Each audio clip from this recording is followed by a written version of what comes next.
Shri Jyoti films and music की प्रस्तुति। Music director DJ Bajrangi जी।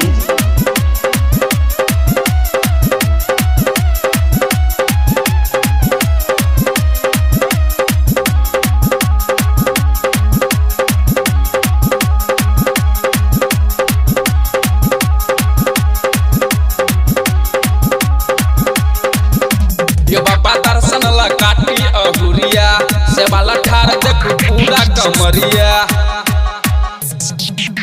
ये बाबा दर्शन ला काटी अहुरिया से वाला ठार देख पूरा कमरिया।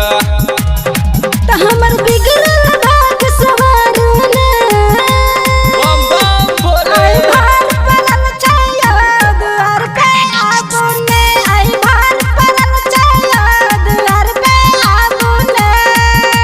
ये बाबा दर्शन ला काटी अहुरिया से वाला ठार देख पूरा कमरिया। ये बाबा दर्शन ला काटी अहुरिया से वाला ठार देख पूरा कमरिया।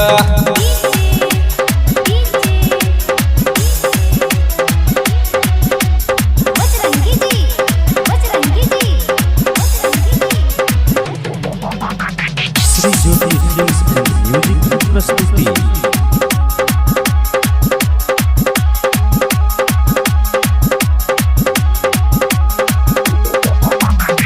सुनता माता हम एलो जे एत अहाँ जे तू सब तो जेबै हम कत।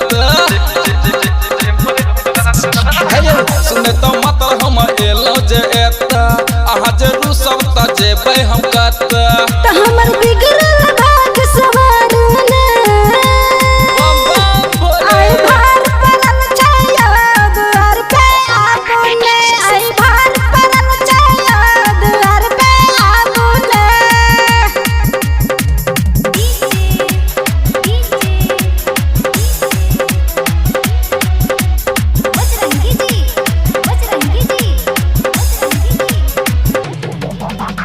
Shri Jyoti films and music की प्रस्तुति।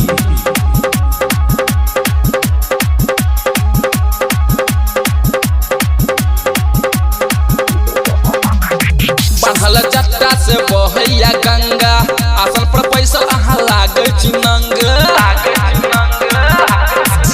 हेलो बढ़ल जट्टा से बहैया गंगा आसन पर पैसा अहाँ लागे चिनंगा।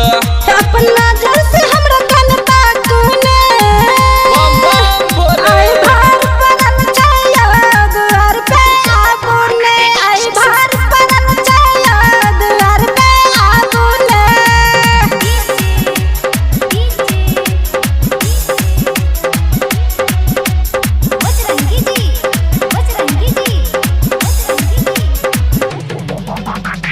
Shri Jyoti films and music की प्रस्तुति।